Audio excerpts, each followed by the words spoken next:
C'est assez incroyable. Depuis mardi dernier, il y a 9 jours que l'ensemble des agriculteurs se sont installés de façon très méthodique. Il y a le barnum, il y a les tables, les chaises, il y a les barbecues parce qu'il faut tenir.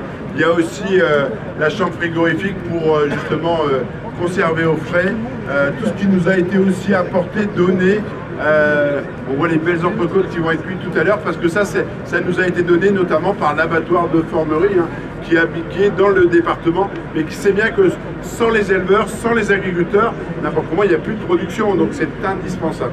On nourrit 200 personnes midi, 200 personnes soir. On remercie vraiment les OPA, les entreprises, les particuliers qui nous fournissent, qui nous font des dons de denrées alimentaires. Sans eux, on ne pourrait clairement pas être là. On sent qu'il y a quand même un élan de solidarité vis-à-vis de nous et ça, on remercie tout le monde. Nous sommes en direct sous un pont, dans un tronçon de l'autoroute A16 coupé au public. Il y a la bonne odeur des grillades avec ce bras zéro et ces agriculteurs qui nuit et jour se relaient, en particulier des jeunes qui dorment même la nuit dans les bétaillères pour dire leur solidarité. Bonjour monsieur. Bonjour. Merci d'être avec nous parce que vous avez ce sigle que vous arborez, FNPL. Oui. Et vous êtes là pour dire votre soutien aussi. On est là pour dire notre soutien et rappeler, ça a été dit, il y a Egalim.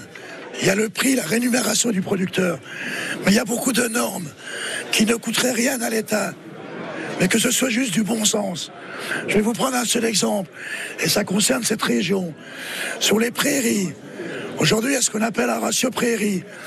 Sans être trop technique, un producteur qui a une prairie temporaire de 5 ans, qui produit encore, qui agronomiquement, environnementalement, économiquement, c'est intéressant de la laisser encore plusieurs années, eh ben non, on l'oblige à la retourner.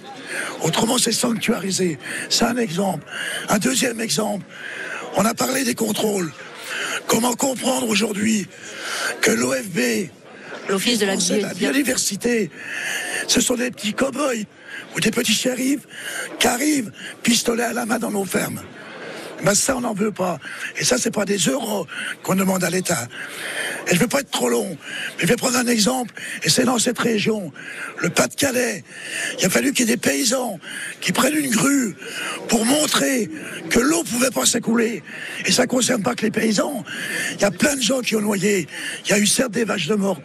Il y a combien d'hommes et de femmes et d'enfants qui sont détruits d'avoir vu l'eau aussi longtemps chez eux. Alors est-ce qu'on doit, comme l'a dit Xavier Bertrand, continuer à vouloir protéger 2 crapauds? Lux Messart, en tout cas, ce qui est sûr, c'est qu'en dépit des annonces et de la posture hier de certaines annonces, en tout cas, votre mobilisation perdure. Il y a une détermination forte et comme tu le disais, par exemple, aujourd'hui, on a une émission qui s'appelle L'amour est dans le pré. Aujourd'hui, on a mis la peur dans le pré. On va vous laisser parce que vous allez pouvoir échanger maintenant, une fois que cette émission est terminée. Et merci d'avoir attendu la fin de l'émission quand même, je vous dis. Vous allez pouvoir échanger avec les élus de la ruralité, Luc. Alors, déjà, merci à France Bleu.